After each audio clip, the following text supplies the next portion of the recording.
Le pedimos de nuevo a Carlos Matienzo, especialista en temas de seguridad y director de Data Int, para que hablemos del tema, ¿no? Para que veamos exactamente qué piensa de cómo funciona cómo puede funcionar este mecanismo, qué tienen que hacer los partidos, el INE, todo eso, ¿no? Bueno, Carlos, muchas gracias, buenas noches en viernes.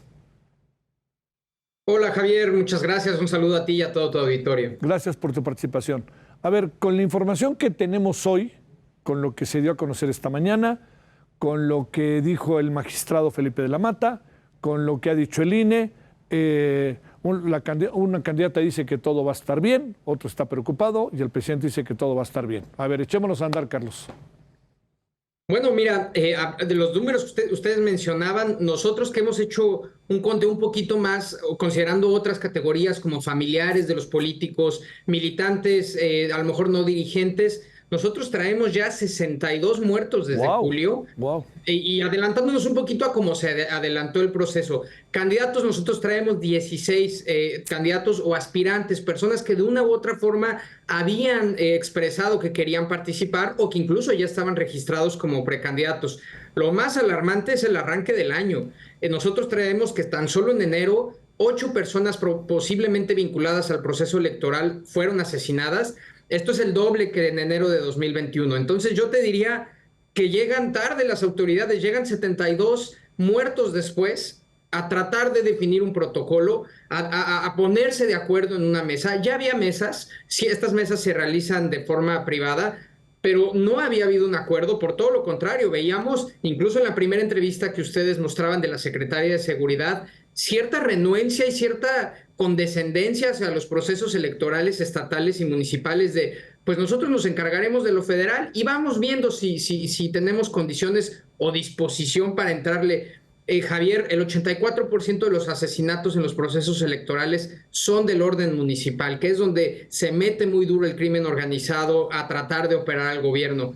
Esto lo sabemos desde hace 4 procesos electorales, cuando menos, y es increíble que en enero, en pleno proceso electoral ya iniciado, se estén sentando a ponerse de acuerdo en cómo se van a poner de acuerdo. A mí me parece inadmisible que a estas alturas, sabiendo en el país en el que estamos parados, que estamos en el proceso electoral más importante de nuestra historia, el más grande, y en el periodo más violento en los últimos 60 años, pues yo creo que alguna pista tenían de que esto se podía agravar, ¿no? Lo que plantean, Carlos, respecto a cómo van a ser, y vamos a ir, y vamos a estar, híjole, parece como, te lo voy a decir, como buenas intenciones, ¿no? Como que no alcanzó uno a ver una estrategia concreta y les vamos a poner, como decía incluso Felipe de la Mata, que traigan un botón, ya sabes, lo que quieras, ¿no?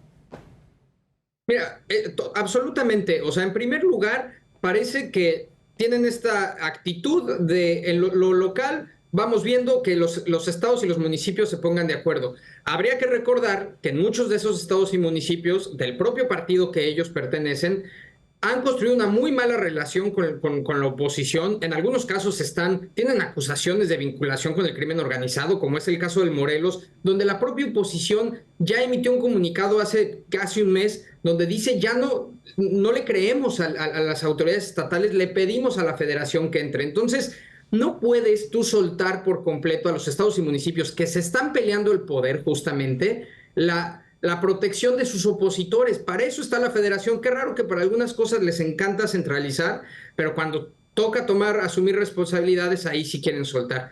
Lo segundo que yo te diría es que parece muy reactiva el protocolo que proponen. Sí. Dejan la responsabilidad a los propios partidos, que por cierto no son autoridades, y ellos son los que tienen que avisarle al INE que detectan que sus candidatos o sus militantes están en riesgo. No, tendría que ser al revés. Primero les tendrían que dar información, el INE que hace el despliegue para detectar las secciones de atención diferenciada, y el CISEN que tiene la información, o el CNI ahora, y la propia Secretaría de la Defensa y la Marina. Deberían ellos proveer información a los partidos de, oigan, así está el mapa criminal, así está el mapa de delincuencia, tengan cuidado y ustedes mismos vayan calculando sus riesgos y ahora sí me regresan con los que han detectado. Es también ese problema histórico que hemos tenido en las instituciones de seguridad, el secretismo. En Estados Unidos la DEA, el propio gobierno, la Casa Blanca, hacen pública su agenda de riesgos y en México se la quedan las autoridades de inteligencia y seguridad como si fueran secretos de Estado. Al contrario, lo que necesitamos los ciudadanos, y particularmente en este caso los partidos políticos, es conocer cómo está el mapa de la delincuencia y cómo están los riesgos del país y también a partir de ello tomar medidas preventivas. De nada va a servir esperarse a que los partidos detecten un riesgo, porque probablemente ya va a ser muy tarde, va a ser porque ya hay amenazas o porque incluso ya ha habido un ataque.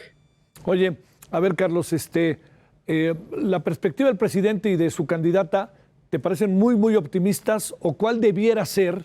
Porque tampoco se trata de entrar en un terreno de alarmismo, ¿no? Claro, bueno, a mí me parece que no le quieren entrar al tema porque es admitir que la situación de seguridad en el país es riesgosa y que la gobernabilidad del país no está garantizada, porque la parte más esencial de la gobernabilidad es cómo podemos hacer el cambio de gobierno de forma pacífica, ¿no? Entonces sería de meterse un autogol. Lo puedo entender de la candidata presidencial, está en el juego político. Del presidente me parece una irresponsabilidad, porque él justamente debe estar por encima del proceso electoral y entender que está en él la responsabilidad de que este país se pueda él entregarlo de forma democrática y en armonía, en el sentido más puro de la palabra, en el que no se maten, maten a los candidatos o ante el crimen organizado involucrado en el proceso electoral. Y me parece que no está nada bien ese mensaje que están mandando, porque por un lado creo que el crimen organizado lo puede leer como cierta libertad, claro. Y por otro lado es un muy mal mensaje para los partidos. Yo he escuchado a varios dirigentes ya en los estados, por ejemplo, escuchaba hace poco al de Jalisco, que están haciendo un llamado de auxilio desesperado de, señores, nuestros candidatos tienen miedo, nos ha costado poner candidatos. Realmente me parece que de parte del presidente y de su gobierno deberían de entender la emergencia. Como te decía, el arranque del año va al doble de las elecciones pasadas, el número de asesinatos, y de verdad sería todavía doble la tragedia si imagínate que pasa algo, un candidato a gobernador, que en una elección cerrada el crimen organizado realice actos de violencia durante la jornada. Estamos de verdad en un polvorín que hay que atenderlo con más seriedad. Y no solo es proteger a los candidatos, por cierto, volviendo a tu pregunta anterior, es también mejorar el entorno de seguridad de esas zonas de alto riesgo. Al menos durante las campañas y la elección debería de haber un despliegue diferenciado de fuerzas, y eso sí toca en las fuerzas federales, ¿no? Que han asumido y centralizado el combate al crimen organizado. Ok, hagan una estrategia durante estos meses muy acotada y muy focalizada al proceso electoral. Oye, una legisladora de Chiapas incluso llegó a proponer que se podrían suspender las elecciones.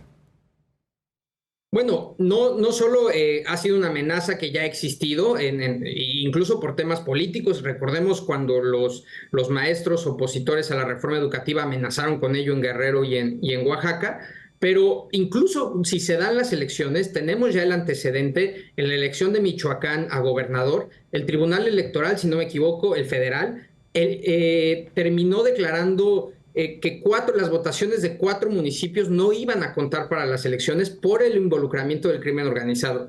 Antecedente legal y material ya existe de la anulación de más de 45,000 votos por el involucramiento del crimen organizado. Hablamos de 45,000 personas a las que se le anuló el derecho a votar, y eso ya te habla de una democracia que no es funcional. Puede suceder en lugares, por ejemplo, como Chiapas, donde se combinan todos los males: crimen organizado, conflictos sociales, conflictos religiosos y territoriales, poca presencia del Estado. Creo que el INE ha sabido instalar y organizar las elecciones, pero hay una parte que se nos está yendo. Que primero, que los candidatos lleguen vivos a esas elecciones, sí. Y segundo, durante las elecciones sean los ciudadanos quienes en plena libertad, sin la coacción o el involucramiento del crimen organizado, puedan ejercer su voto. Ese es el siguiente paso que tendríamos que estar pensando como democracia. Ya no basta con instalar casillas y contar votos. No lo digo peyorativamente, Carlos, pero no pintan bien las cosas, ¿no? No, para nada. El arranque del año a mí me sorprende particularmente. El mes de enero fue demasiado violento en materia de político electoral. Creo que hay un ambiente muy crispado. Creo que el crimen organizado en algunas regiones del país es mucho más activo y hay más antecedentes de participación política que antes. Creo que puede haber elecciones muy cerradas donde hay desconfianza en las autoridades electorales y jurisdiccionales. De verdad, esperemos que no pase una tragedia aún mayor, porque estos asesinatos ya son una tragedia. O sea, Sí, a claro. nivel municipal, imagínate, muchos de sus seguidores ya se quedaron sin Sí. la opción de llevar al poder a quienes ellos deseaban, pero de verdad, a nivel presidencial, deberían estar pensando en algo mucho más integral, pero también a nivel local. Yo creo que van muy tarde, pero aún estamos a tiempo de dar un buen manazo sobre la mesa, de desplegar más fuerza en esos lugares de peligro, de dar la protección. Claro que el Estado puede dar protección a los candidatos en riesgo. Por el amor de Dios, tenemos la Guardia Nacional prácticamente triplicó, si no cuadruplicó la presencia de la Policía Federal a nivel nacional. Si no se construyeron esas instituciones para esto, pues yo no entiendo para qué querían Sí. centralizar y desplegar aún más el poder del Estado, de la Federación. Además de, en el proceso, Carlos, se va inevitablemente inhibiendo el voto, ¿no? Bueno, sale. Muchas gracias. Muchas gracias, Javier, y Gracias. seguimos monitoreando esta situación. Claro, te buscaremos. Y gracias de nuevo, Carlos Matienzo.